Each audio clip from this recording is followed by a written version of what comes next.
Bismillah wassalatu wassalamu ala rasulillah wa ala alihi wa sahbihi wa man wala amma ba'd. Masyarul muslimin rahimakumullah.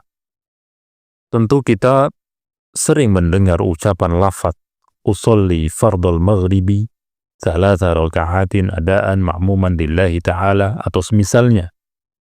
Demikian pula lafaz ketika hendak berwudu, nawaitu al-wudu'a lillahi ta'ala atau lafaz yang semisalnya.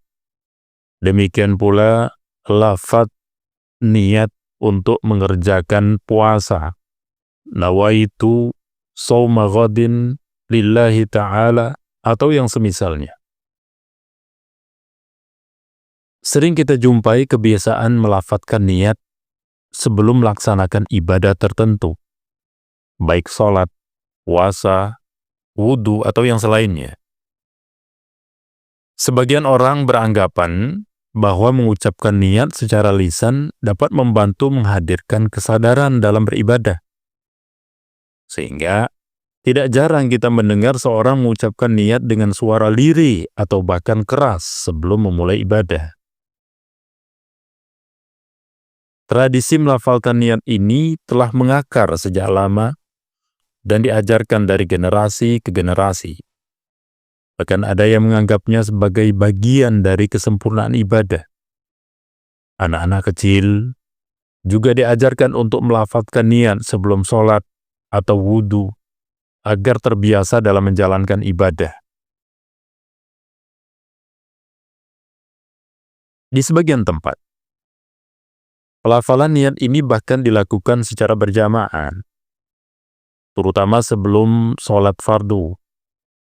Imam dan makmum bersama-sama mengucapkan niat dengan suara yang terdengar jelas. Hal ini dianggap sebagai bentuk kebersamaan dan pengingat bagi mereka yang mungkin lupa untuk berniat. Meskipun banyak yang mengamalkan kebiasaan ini, ada pula yang mempertanyakan dasar dari pelafalannya tersebut. Apakah memang dari Rasulullah SAW dan para sahabatnya? Atau ini hanya sebuah kebiasaan yang berkembang di tengah masyarakat saja? Maka, untuk memahami masalah ini, kita perlu merujuk kepada dalil-dalil dari Al-Quran dan hadis, serta penjelasan para ulama mengenai hakikat niat dan bagaimana seharusnya ia dilakukan dalam ibadah.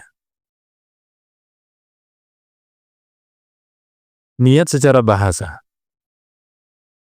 Secara bahasa, kata niat berasal dari bahasa Arab an-niyah, yang berarti maksud atau kehendak dalam hati untuk melakukan sesuatu.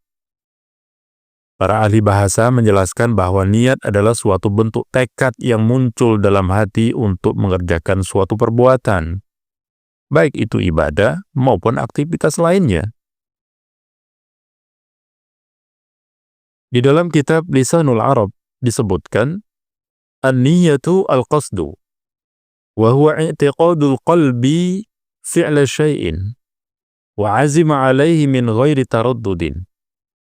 Niat adalah maksud, yaitu keyakinan hati untuk melakukan sesuatu dan tekad untuk melakukannya tanpa keraguan. Lisanul Arab, jilid 15, halaman 190. Dari definisi ini, jelas bahwa niat adalah suatu yang letaknya dalam hati, bukan suatu yang harus diucapkan dengan lisan. Berikut penjelasan ulama tentang bid'ahnya melafalkan niat. Para ulama sunnah telah menjelaskan bahwa melafalkan niat dalam ibadah adalah suatu hal yang tidak diajarkan oleh Rasulullah SAW dan para sahabatnya. Oleh karena itu, mereka menganggapnya sebagai perkara yang diada-adakan dalam agama, alias bid'ah. Al-Imam An-Nawawi rahimahullahu ta'ala berkata, la yajibu talaffudhu bin niyati fi syai'in minal ibadat, la fit tahara, wala fi shalah, wala fi zakah, wala fi shaum, wala fil hajj, wala fi ghairiha. Tidak wajib melafalkan niat dalam ibadah apapun, baik dalam bersuci, sholat, zakat, puasa, haji, maupun ibadah lainnya. Bisa dilihat di kitab Al-Majmu' jilid 1 halaman 310. Syekhul Islam Ibnu Taimiyah rahimahullahu ta'ala juga menjelaskan, an-nutqu bin niyyati bid'atun fid din. Lam yunqal 'anil Nabi sallallahu alaihi wasallam wala an ahadin minas sahabati wala tabi'in. Mengucapkan niat adalah bid'ah dalam agama. Hal ini tidak pernah diriwayatkan dari Nabi sallallahu alaihi wasallam, tidak pula dari salah seorang sahabat atau tabi'in. Majmu' Fatawa jilid 22 halaman 218. Beliau juga menegaskan bahwa tempat niat adalah di hati, bukan di lisan. Kata beliau, wa mahallun niyati al-qalbu, wa talaffudhu biha laysa bimasyru'in bittifaqil muslimin. Tempat niat adalah hati, dan melafalkannya tidak disyariatkan menurut kesepakatan kaum muslimin. Di dalam Majmu' Fatawa jilid 22 halaman 231. Al-Imam Asy-Syafi'i rahimahullahu ta'ala juga mengatakan dalam kitabnya, wala yajibun nutqu bin niyyati fi salatin wala ghairiha bal yakfi al-qasdu fil qalb. Tidak wajib melafalkan niat dalam salat atau ibadah lainnya. Cukup dengan maksud di dalam hati. Hal ini terdapat dalam kitab Al-Jilid 1 halaman 53. Maka inilah ucapan Imam Asy-Syafi'i rahimahullahu ta'ala, dan beliau mengingkari melafadzkan niat. Dari keterangan para ulama ini, dapat dipahami bahwa tidak ada anjuran untuk melafadzkan niat. Bahkan perbuatan tersebut dianggap sebagai suatu tambahan dalam agama yang tidak memiliki dasar. Di dalam Al-Quran dan hadis, tidak ditemukan satupun dalil yang menunjukkan bahwa Nabi SAW atau para sahabatnya pernah melafadzkan niat sebelum ibadah. Di dalam Al-Quran jelas, tidak ada sama sekali, apalagi lafadz sebagaimana yang mereka ajarkan, usolli dan seterusnya. Demikian pula di dalam hadis. Tidak terdapat di dalam hadis dhaif maupun maudhu', hadis lemah maupun hadis palsu, yang menunjukkan bahwasanya ada lafadz-lafadz tersebut. Yang herannya, setiap macam sholat terdapat lafadz yang berbeda pula. Dari mana mereka mendapatkan lafadz tersebut? Maka ini merupakan bid'ah yang sangat-sangat nyata di tengah-tengah kaum muslimin. Allahul musta'an.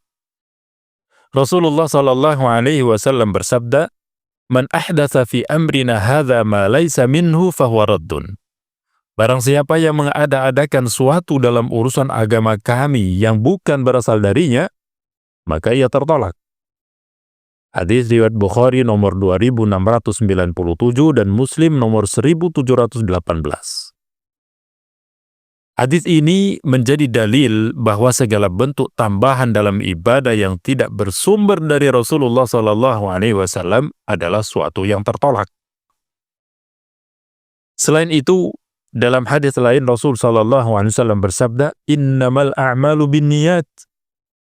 Sesungguhnya amalan itu tergantung pada niatnya. Hadis ini menunjukkan bahwa niat adalah suatu yang ada dalam hati, bukan sesuatu yang harus diucapkan. Jika pelafalan niat memang bagian dari ajaran Islam, tentu Nabi SAW akan mencontohkannya kepada para sahabat. Jadi kesimpulannya, niat adalah maksud dalam hati dan tidak perlu diucapkan dengan lisan.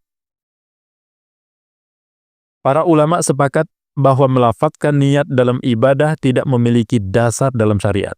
Tapi ingat, ulama yang dimaksud adalah ulama mu'tabar yang memang diakui di dalam Islam.